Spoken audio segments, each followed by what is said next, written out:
आज के इस वीडियो लेक्चर में आप जानेंगे, आप सीखेंगे कैरेक्टरिस्टिक्स ऑफ एल्गोरिदम। यानी ये जो CC5 कॉमन कोर्स पेपर का ये जो टॉपिक है कि एल्गोरिदम की क्या विशेषताएं हैं, आज की वीडियो में आपको हम बताने वाले हैं। तो चलिए शुरू करते हैं। सबसे पहले इसकी हम जानते हैं क्या क्या कैरेक्टरिस्टिक्स हो सकती हैं। यानी कैरेक्टरिस्टिक्स का मतलब होता है एल्गोरिदम की विशेषताएं, ठीक है ना, इसकी खासियत। तो सबसे पहले यहाँ देखेंगे, यहाँ पे 6 है, कहीं आपको किसी बुक में 7 किसी 8 मिलेगा। तो ये क्वेश्चन बताने का पर्पज़ ये है कि एग्ज़ाम में जो लॉन्ग क्वेश्चन पूछा जाएगा उसमें आपसे ये क्वेश्चन भी पूछा जा सकता है कि एल्गोरिदम की क्या क्या विशेषताएं हैं, आप लिखें, एक्सप्लेन करके लिखें। तो सबसे पहले देखें, इनपुट स्पेसिफाइड है, अभी इसको एक्सप्लेन करेंगे। पॉइंट नंबर 2 में है आउटपुट स्पेसिफाइड है। फिर पॉइंट नंबर 3 में डेफिनेटनेस है, उसके बाद इफेक्टिवनेस है, देन फाइनाइटनेस है और उसके बाद इंडिपेंडेंट है। आप बिल्कुल परेशान नहीं हो, मैं हिंदी में समझाऊंगा, आपके लैंग्वेज में बहुत क्लियर करके समझाऊंगा, ठीक है। तो पूरा का पूरा आज की वीडियो में समझाना पॉसिबल नहीं है, आपके लिए वीडियो भी लंबा हो जाएगा। तो आज के सिर्फ वीडियो में 3 पॉइंट्स पर डिस्कस करेंगे। इनपुट स्पेसिफाइड क्या होते हैं, आउटपुट स्पेसिफाइड क्या होते हैं और डेफिनेटनेस क्या होते हैं। तो ये तीनों जो है या 6 यहाँ पे है, ये एल्गोरिदम की कैरेक्टरिस्टिक्स है या एल्गोरिदम की विशेषताएं हैं, ठीक है। चलिए सबसे पहला पॉइंट देखते हैं, इनपुट स्पेसिफाइड क्या है। यहाँ पे जो मैंने लिखा हूँ, यहाँ पे नोट्स, एज ए नोट्स इसको आप कॉपी में नोट डाउन कीजिएगा। मैं इसकी हिंदी में आपको कन्वर्ट करके बता दूँ ये होता क्या है।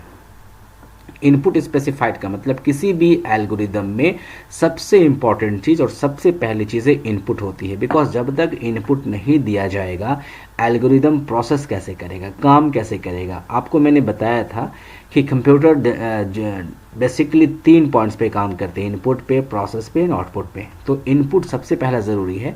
डेफिनेशन पे अगर आप फोकस करेंगे तो the input is the data to be transform during the computation to produce the output. यानी जो इनपुट डाली जाती है वो प्रोसेस होने के बाद क्या मिलता है, आउटपुट मिलता है, ठीक है। An algorithm should have 0 or more well defined inputs। याद रखिएगा जो भी इनपुट्स होंगे वो वेल डिफाइंड होंगे। वेल डिफाइंड का मतलब बिल्कुल क्लियर होना चाहिए, कोई भी उसमें कंफ्यूजन नहीं होना चाहिए। बिल्कुल जो इनपुट है वो क्लियर होना चाहिए, वेल डिफाइंड होना चाहिए, ठीक है। Input precision requires that you know what kind of data, how much and what form the data should be. यानी जब इनपुट डाला जाएगा तो आपको मालूम होना चाहिए कि इनपुट कितना चाहिए, किस टाइप का डेटा चाहिए और किस फॉर्म में चाहिए, ठीक है। You know what kind of data, data का टाइप क्या होगा, दैट मीन्स इंटीजर होगा, स्ट्रिंग होगा। जैसे कि आपका नाम स्ट्रिंग है, आपका एज इंटीजर है यानी नंबर है। आप अगर किसी एग्ज़ाम में परसेंटेज लाते हैं, मार्क्स लाते हैं तो पॉइंट डेसिमल होता है। तो देखिए आप अलग अलग ये डेटा हो गया, इसी को यहाँ पे मेंशन किया गया है कि व्हाट काइंड ऑफ डेटा, क्या किस टाइप का डेटा आप डालना चाहते हैं, हाउ मच कितना data, and what form the data should be, और किस फॉर्मेट में होना चाहिए। तो इनपुट के लिए आपको ये जो इसकी जो डेफिनेशन आपको पता चल गया कि इनपुट के लिए क्या होना चाहिए, कितना किस टाइप का डेटा होना चाहिए, कितना होना चाहिए और किस फॉर्म में होना चाहिए। तो ये सबसे पहला विशेषता है, सबसे पहले कैरेक्टरिस्टिक्स है ऑफ एल्गोरिदम का, ठीक है। नंबर 2 में आउटपुट स्पेसिफाइड देखते हैं। आउटपुट स्पेसिफाइड में क्या है, the output is the data resulting from the computation. यानी जो इनपुट डाला जाए और प्रोसेस होने के बाद, कंप्यूट होने के बाद जो मिलता है उसे हम क्या कहते हैं, आउटपुट कहते हैं, ठीक है। यानी उसको रिजल्ट भी कह सकते हैं। एन एल्गोरिदम शुड हैव 1 और मोर वेल डिफाइंड आउटपुट्स। यानी किसी एल्गोरिदम का या तो एक आउटपुट आएगा या एक से ज़्यादा भी आ सकता है, और वो कैसा होगा, वेल डिफाइंड आउटपुट्स। यानी जो आउटपुट है वो हम जो जैसा चाहते हैं रिजल्ट वैसा आना चाहिए। And should match the desired output. यानी जो मेरी ख्वाहिश थी, मैं जैसा चाहता था वैसा ही आउटपुट मैच करना चाहिए फाइनली, ठीक है।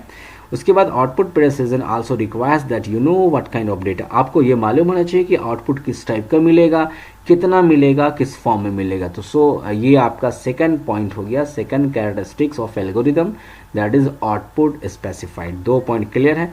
तीसरा पॉइंट पे आते हैं, डेफिनेटनेस क्या होता है। डेफिनेटनेस मतलब होता है algorithm must specify every step and the order the steps must be taken in the process. यानी हर स्टेप बहुत क्लियर होना चाहिए, स्पेसिफाई होना चाहिए और वो एक ऑर्डर में होना चाहिए। Definiteness means specifying the sequence of operation for turning input into output. यानी डेफिनेटनेस का मतलब ये भी हो रहा है कि आपका जो स्टेप्स है वो सीक्वेंस में होना चाहिए, कब इनपुट से आउटपुट में टर्न हो जाएगा ये सब क्लियर होना चाहिए। डेफिनेटनेस का मतलब होता है स्पष्ट, बिल्कुल क्लियर, ठीक है। Algorithm should be clear and unambiguous, यानी क्लियर होना चाहिए, कोई उसमें डुप्लीकेशन नहीं, कोई उसमें कॉम्प्लेक्सिटी नहीं होना चाहिए। ऐसा एल्गोरिदम नहीं जिससे क्लियर नहीं हो रहा है, कंसेप्ट क्लियर नहीं हो रहा है, वो बिल्कुल नहीं होना चाहिए। Details of each step must be also be spelled out, यानी हर स्टेप क्लियर होना चाहिए, कोई भी स्टेप में कोई कन्फ्यूजन नहीं, कोई अनएम्बिगियस नहीं होने चाहिए। Including how to handle errors, अगर कोई एरर्स आता है तो उसको भी मालूम होना चाहिए कि एरर को कैसे हैंडल करेंगे। बिकॉज यू नो कि एरर जो है ये प्रोग्राम का पार्ट है, जब भी प्रोग्रामिंग करेंगे, एल्गोरिदम करेंगे तो एरर जनरेट हो सकता है, तो एरर को मैनेज भी किया जाएगा। ऐसा नहीं कि एरर अगर आ रहा है तो एल्गोरिदम सारा का सारा बंद हो जाएगा, ख़त्म हो जाएगा, नहीं। एरर्स अगर आते हैं तो उसको मैनेज करना है। Okay, it should contain everything quantitative and not qualitative, यानी ये डेफिनेशन अगर आप देखते हैं डेफिनेटनेस के लिए, पहले तो कॉपी में आप नोट डाउन कर लें कि ये जो है इम्पॉर्टेंट है एग्ज़ाम के लिए, थ्योरी के लिए इम्पॉर्टेंट है। तो ये आज के वीडियो में आपको हम 3 बताए हैं, इनपुट, आउटपुट एंड डेफिनेटनेस। तीनों का नोट डाउन कीजिए, समझिए, कोशिश कीजिए समझने के लिए। नहीं समझ में आता है तो पूछिए।